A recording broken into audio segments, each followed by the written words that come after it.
Coach Corey Wayne, and this is my video coaching newsletter.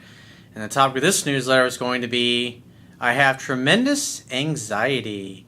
Well, I've actually got an email here from a viewer, and you guessed it, he's got some tremendous anxiety. So I got a quote that I wrote on this topic, and then we're going to go through his email, because he's obviously struggling with a lot of things here. And the quote says, self-acceptance is an art, not a science. Success and inner peace comes from learning to embrace all that you are without judgment or condemnation. That means embracing your fears, worries, anxieties, anger, shame, guilt, and sadness in order to feel it and be fully present with it. When you accept, embrace, experience, and feel the unpleasant feelings and emotions as they bubble up inside you, you are feeling them so you can heal and move past them. When you judge them, try to avoid them, or numb them with drugs or alcohol, you are simply avoiding and resisting them. What you resist persists, and what you look at disappears. Failure to embrace, accept, and love all that you are, including your icky feelings and emotions, is the root cause of suffering. Life isn't all sunshine and roses. Sometimes life just sucks and feels like crap. It's all part of being human. Ignoring or avoiding your bad feelings and emotions is just like a parent who neglects their child, causing it to misbehave. Surrendering to what you feel will free you from it. Avoiding it will keep you chained to it. So let's go ahead and jump right into his email. He says, hey coach, okay, I'll try to keep this tight. I'm 49. I have a 6-year-old daughter and an 8-year-old son. I divorced last September.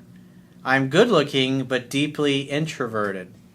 Historically, I've had more women than most. Maybe I've slept with 100 and been in 5 relationships with total babes. But I've never been able to go after what I want. I've never been with who I want. I have been with a number of exceptionally beautiful women. I usually wait for a situation to present itself. When that happens, I do okay, but there have been so many situations where I'm attracted, and I know a girl is attracted, and I just don't act. Well, I know what that feeling is like, and I used to experience that a lot when I was younger, and you always wonder, what if? What if I'd asked that girl out? What if I'd asked for her phone number? What would have been different? I mean, think about it. At some point, this journey that we're all on is going to end. Do you really want to be at the end of your life and look back and go, yeah, I'm really glad that I chickened out and didn't ask that girl out, or I didn't get to experience what it would have been like to have been with her? I think not. He says, it's been killing me forever. The girls God drops in my lap that I just don't act on. It's unforgivable. Well, one of the things that you got to do is, it's like one of the things that Tony Robbins taught me many years ago. The past does not equal the future. It doesn't matter if you were a total fucking failure right up until the moment that you started watching this video. The only thing that matters is what you do right now, today, going forward. And one of the ways I've learned to look at life is that it's like the slate gets wiped clean every moment. It's like one of those old Etch-a-Sketch toys where you don't like what you're drawing or you fuck something up, you just shake it and it's erased. You got a fresh, clean slate moment by moment. And the way I look at it is that every person that comes into your life, especially all these women that you didn't act upon, those opportunities that you didn't take advantage of, each person that came along that you didn't act upon, it's just one more person to remind you and to give you a potential opportunity to be all that you were, to step into the fullness of who you really are instead of shrinking in fear like you've often done. And that's the beauty about the universe. I mean, there's almost, 7 billion of us on this planet at this point? The odds of you seeing the same person over and over again that you may have screwed up with, that's not going to happen. I mean, it may happen in your small social circle, but at the end of the day, these opportunities, it doesn't really matter. There's another bus every 15 minutes. I say it in my book. It really is the reality. If something doesn't work out with one person, there's always somebody else. And what I personally found in my own life is that when it comes to lovers, when it comes to friends, when it comes to business partners, when it comes to customers, there is always another one. I mean, at the end of the day, if you thought about it, it would be physically impossible for you to talk and have a conversation with every single person on this planet. Even if you started right now and you talk 24/7 for the rest of your life, never getting any sleep, you could never talk to every single person that's on this planet. Think about that. In other words, you could never run out of people to try your skills on. If you're trying to improve your success with women, there's literally more women that you could physically possibly even talk to on the planet. When it comes to working jobs, there's literally more jobs available than you could ever apply for in existence. There are more potential business partners out there, or investors if you're looking for an investor for your business to be involved with or interact with than you could possibly ever talk to in your life.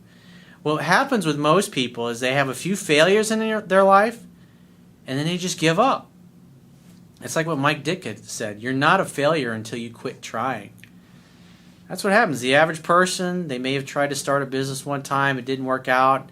And really the reason it didn't work out is A, they didn't stick with it long enough, and B, they didn't really have a plan that they could execute. And that's one of the things I really love working with entrepreneurs, or people that want to start their own business. My last phone session today was with a guy that was an entrepreneur, and he wanted to branch off and to do a different aspect of his business and what he was doing, but he had all these beliefs and all these rules and this bullshit story that he told himself of why he couldn't get into it. And he really didn't know how to go about it. He really didn't know how to go about creating a new business and figuring out the business model for that, because he already has a business right now that's very successful, but it's just not jazzing him anymore. He's just really not that excited about it, but obviously it's very lucrative and it pays the bills. So in talking to him and digging down to what it is that he really wanted to do, I was able to help him arrive at a plan, a way to go about his life, some activities and action steps that he needed to take in order to get to where he wanted to be. You know, it's like the old adage, how do you eat an elephant? One bite at a time. The journey of 1,000 miles begins with a single step. So he continues on, I live in Boston, and you're going to say that this is a self-limiting belief. Well, obviously, if you're already telling me that it's a limiting belief, it must be a limiting belief. And the good news is you recognize that. You recognize that this particular way of thinking and showing up does not serve you. But more than likely, what you're really about to give me is part of your personal story. And that's the reason why most people don't achieve what it is they want in life. It's because they have a story that they tell themselves of why they don't have what they want, or why they can't have what they want in their life. And therefore, since the story is compelling, which is just like when the way this guy happens to be labeling where he lives, this is his excuse that he keeps telling himself, so he doesn't have to do anything different. He says, but Boston, many guys will tell you that Boston women are on average a total nightmare. Fat, arrogant, entitled. It's just your perspective. There's fat, arrogant, and entitled women everywhere in the world. It doesn't matter where you go. And there's also very beautiful, very graceful, very elegant, and very friendly women wherever you go. But again, it's all part of the story. And this is, if you're a guy that's not approaching women and you're saying, oh, well, this is what you tell yourself. Oh, well, all the women here are fat, arrogant, and entitled, and that's why I don't approach anybody. That's what you're basically telling me. This is the story that you bullshit yourself with, so you don't have to take any action, and you don't feel bad about not taking any action. Well, what's the point? Hey, they're all fat, arrogant, and entitled anyway, so why would I want to talk to any of these women here in Boston? He says, I previously married a Ukrainian girl. She was a supermodel, 15 years younger than me. I initially thought she was cool and relaxed, which is what I want, but over time it became clear she was borderline personality, probably narcissistic personality, and totally a toxic person. That's why you date somebody for 2 or 3 years before you go ahead and jump into a marriage. Because by then all the infatuation is worn off, you're past the honeymoon period, and then you're there dealing with how the person really is day in and day out. And when you're in that place, then you can make a decision of whether or not you want to be with this person day in and day out, instead of just jumping into something after a few months or maybe a year when you're still in the honeymoon period. But at the end of the day, you still obviously met this girl in Boston, I would assume. He says she got worse over time, and I can't explain how bad things got. I had to leave her. I actually do think Boston is particularly challenging. That's more of your bullshit story. But you were the one that said that all the women are fat, arrogant, and entitled, but yet you met a beautiful Ukrainian girl in Boston. How about that? So you're not really congruent with what you're telling me. He says, but they can't all be bad. He says, I still think there's something wrong with how I'm handling things or not handling things. Well, the way you're focusing, what you're focusing on, remember, what you focus on in life will expand. And if you think about it, if you're constantly telling your brain, all the women are fat, arrogant, and entitled where I live, what are you telling your brain to look for? Hey, give me more of those fat, arrogant, and entitled women, brain. Where are they? Oh, look, there's a fat, arrogant, entitled woman over there. There's another one.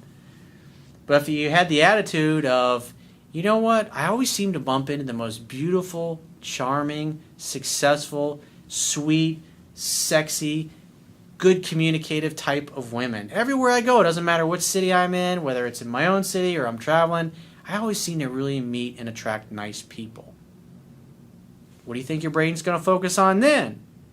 Oh, look at that nice, pretty, wow, she's got a really nice smile. She's probably a nice person. Maybe we'll go talk to her. You're telling your brain to find all the fat, arrogant, entitled women. Oh, look at that fat chick. She's got a scowl on her face. Oh, let me go talk to her and have a bad experience. And that'll justify my belief. It becomes a self-fulfilling prophecy. This is your self-talk. He says, I've also been under ridiculous stress professionally. I started 2 businesses, both during the last 2 major market crashes, and I'm still surviving. Confucius said, choose a job you love and you will never have to work a day in your life. If you were really in love with your businesses and you were really crazy about what you were doing, you wouldn't be looking at it as still surviving. Maybe you made a bad choice. Maybe you went into a business because you thought you could make a lot of money in it, and it's not necessarily because it was something you really had a passion for. Remember, if you don't really love what you're doing, if you're not really excited about what you're doing, you're not going to work that hard at it. That's just a fact of life. And people that have that attitude towards their business are usually going to fail at their business. And people that have that kind of attitude towards their job are usually doing just enough to not get fired. Of course, until they get found out and then get fired. He says, the business is turning the corner and my options are worth good money, but I can't touch them and it's been dragging on for too long. He says, I'm burnt out. I'm not sure I have any idea what I want anymore. I'm tapped out financially.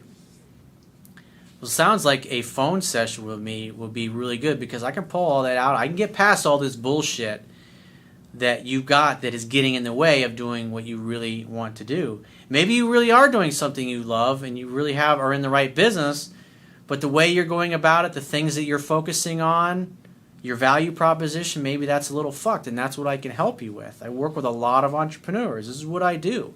I'm an entrepreneur myself. I know what it takes to come up with an idea and turn it into a successful multi-million-dollar business. I've done it several times. And I know how to have a successful business when you have business partners. He says, I'm drinking too much recently, and you wouldn't know it looking at me. I'm 5'11", I look like I'm under 35, and I still have all my hair. I'm 195 pounds, solid muscle, and I've always been able to drink anyone under the table. Nobody really knows how much I drink. 3 bottles of red wine a day on average. Jesus, that's a lot of wine. He says, sometimes I stop for several weeks or months without issue. Well, the whole reason what you're doing is you're using alcohol to escape your problems. You're using alcohol to avoid feeling the icky stuff like I talked about in the quote that I shared at the beginning of the video. At the end of the day, addiction, really, anybody that works with people that are addicted, the root cause is failure to feel something. And so the question is, what are you not feeling? I mean, one thing you alluded to was how long things are taking. And that's, I mean, I remember, I was actually thinking about this morning. I remember all those times, it's just every business I've ever had, and even years ago when I was sleeping on my dad's couch by choice as I was building the business that I have now, I just remember thinking, I got to get fucking out of it. I have to fucking get off. I have to get out of here. I have to get off this fucking couch. I got to get out of here. That was always in my mind. I got to get the fuck out of here. I got to get the fuck out of here. I got to get back to living my life. But at the end of the day, growing my business was going to take as long as it was going to take to get to where the point where I'm at today, making multiple six figures. It took a long fucking time to get there. I thought it was only going to take 2 years because, hey, I'm a pretty smart guy. Every business I ever built was always successful. But for the most part, the businesses I had in the past, I was able to analyze and work for other people that already had successful businesses. They had done all the hard work. And by working for them, I was learning and getting paid on their dime. And so it's easy when you learn on somebody else's dime. You don't have to reinvent the wheel. They've already figured out all the hard things. They've already made all the mistakes that cost them a shitload of money. You go and work for them, and all you got to do is learn the fundamentals of what works.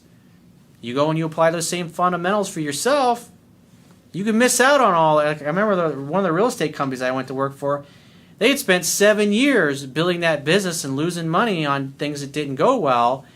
And it was right around the time that myself and the guys who became my future business partners, we all went to work for them. And things were just really starting to click then for them. They had done all the hard work. And once we decided a year and a half later to go out on our own, we just went from making 33% working for them to making 100% working for ourselves. We gave ourselves almost a 70% pay raise. We made, I think it was like $60,000 in our first month as profit. I mean, that's pretty fucking good. But at the end of the day, the hard work was done by somebody else, and we learned from somebody else that had done all that hard stuff. But when you're a true entrepreneur, when you come up with an idea, and an idea that doesn't exist, those are the hardest ones to go about it. Or you have something that maybe other people are doing, but what appeals to you is doing it in a way that's different than everybody else. That's why it's important that you've chosen to do something you really love and you have a passion for, because when you're not making any money at it, you'll stick with it. That's what it takes. He says, it's not like I have withdrawals, but my relationship with alcohol is clearly not a healthy one. Obviously, it's not good for your body, and plus you're avoiding feeling what you really need to feel. He says, maybe I should simply focus on stopping that before I give a shit about women. Well, look at it this way, dude. You're obviously not really happy right now, and you avoid feeling all those icky feelings that you're feeling right now. And obviously your business it's frustrating. As a man, you got to feel successful. You got to feel like what you do, your purpose and your mission in life is working well, that it's going well, that you're enjoying it. And it doesn't sound like you're having a lot of fun. Do you think you'd be a lot of fun on a date right now? Probably not. That's why you need to get your shit in order first. Maybe you go see a counselor. Maybe you go talk to somebody about that. You've got to talk about these emotions that you feel inside. You got to express them to yourself. Even if it's just sitting at home in your bed going, I feel totally full of fear. Or when you're sitting at your desk and things are going well and you go, oh, but I probably won't get that next customer. Or I probably won't make the income that I think I'm going to make this month. And I really need that extra income. Say to yourself, I feel afraid right now. I feel fearful that it's not going to work out for me. And accept it. Just that's what you feel in that present moment. Just love it, embrace it, it's part of you. I feel guilty. I feel guilty that things aren't going to work out. I feel guilty that I've had better breaks than other people. I feel guilty for being who I am. I feel guilty for telling off that person last week that was being an asshole to me, or whatever it happens to be. I feel guilty for being happy when there's so much suffering in the world. Whatever you're feeling. You got to feel it to heal it. What you resist will persist. It literally will it's like a boat anchor around your neck. He says, on the other hand, I'm not sure I can go much longer without getting laid. Hey, well, you've gone this long. The bottom line is you got to get to a place where you're really happy. You think a woman wants to have sex with a guy who's fucking miserable? Of course not. Women want to have sex with a guy who's an escape from life, who's fun. That's why I say hang out, have fun, and hook up all the time in my book and in my videos. He says, my childhood was crap, much like you described yours, I guess. I have tremendous anxiety. I live in and operate in fear almost every day. I have 1,000 ways to work around it. It shows that you're adaptable. That's a good thing. That's a good quality to have. He He says, I've been there and done that with therapy. I know myself too well. I need something different to snap out of this. He says, I like your take on things, Corey. Let's see what you've got. Well, a big thing that if I was doing a phone session with you, what I would want to look at is I would want to dive into what's your business, what it is that you do, how compelling, emotionally compelling is that business to you. If you're working at something for the only reason of like, well, I think I'm going to make a lot of money at it someday, but you're not really passionate about it, if that's the case, think about it. You're not passionate about your business and you're not making a lot of money at it. It's pretty hard to get excited because you're making yourself miserable doing something that's really not that exciting to you. Or maybe it's just a few subtle tweaks on your business model. You know, some people, when I talk to them, like I was talking to an entrepreneur the other day, he's made millions of dollars in his career, but he doesn't have a pot to piss in. Why? Because he never saves any money. You got to, as an entrepreneur, that's one of the things we're all guilty of. You got to pay yourself first. In other words, you got to draw a salary. You got to put some money aside. You want to save at least 20% a month, no matter what you're doing. If you're always living paycheck to paycheck, you know, like because entrepreneurs, oh wow, I got 100 grand in the bank. Oh, I could buy 50,000 and more brand new computers. I could buy some new desks. I could hire a new person, and I can grow the business even more. You got to pay yourself first. Take that 20% off the top. Then whatever's left, then you can invest in other things. A lot of entrepreneurs tend to do that. Like I said, I don't know specifically what's going on, but obviously there's some things that are going on in your life. It doesn't sound like you have a lot of hope, and you're obviously struggling.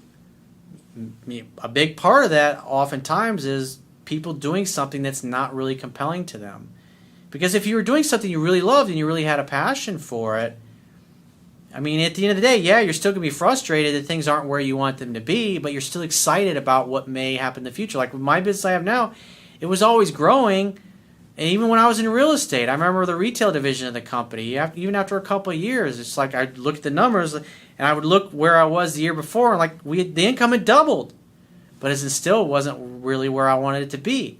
And so I suffered tremendously because I was always thinking about where I wanted to be in the future, but not really enjoying the fact that I had a really nice house. We had a $2.5 million office building. We had all this success. We had all these people working for us, people who were earning a good living. It was just the way I looked at things. You know, it's like what Wayne Dyer says, when you change the way you look at things, the things you look at will change. So like I said, some of the things I've seen in your email, you're focusing on, you got some limiting beliefs, you got a bullshit story that you're telling yourself. There's some opportunities that you're not taking advantage of, especially when it comes to women, and therefore you're feeling guilty about that, but yet you're not doing anything to help yourself. You have to take action. Life happens when you move. Stagnation happens when you die. Panache Desai said that. That was a really powerful quote. Bodies in motion tend to stay in motion. Bodies at rest tend to stay at rest. If you're just resting and you're sitting around, you're not really doing anything to help yourself, you're going to feel helpless. That's definitely something to think about. So if you really like to get my help and get to the root cause of what your issue is and what your problems are and what the real issues are that you need to work through, I can do that with you in a phone session. If you'd like to get my help personally, the quickest way is to book a paid phone, Skype, or email coaching session. You can choose any of those options by going to my website, clicking the products tab at the top of your screen, and just follow the instructions. And I will talk to you soon.